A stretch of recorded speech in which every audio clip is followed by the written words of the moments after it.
But many people will think Chinese is the most difficult language in the world. Have you tried learning Chinese? Perhaps you don't have the chance to find a teacher and the suitable time. Maybe you have many problems that you don't understand. Now you can join MOOC. Spend 7 weeks, 10 minutes every day.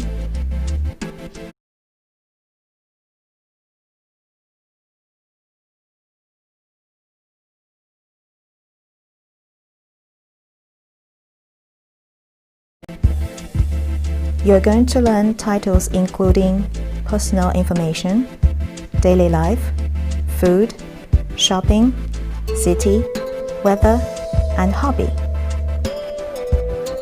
If the time is suitable for you, you can learn online everywhere in the world. And you can also practice and give the questions online.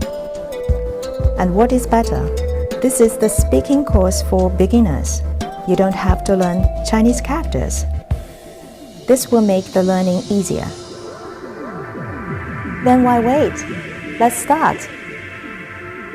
你好，欢迎大家和我一起学习汉语。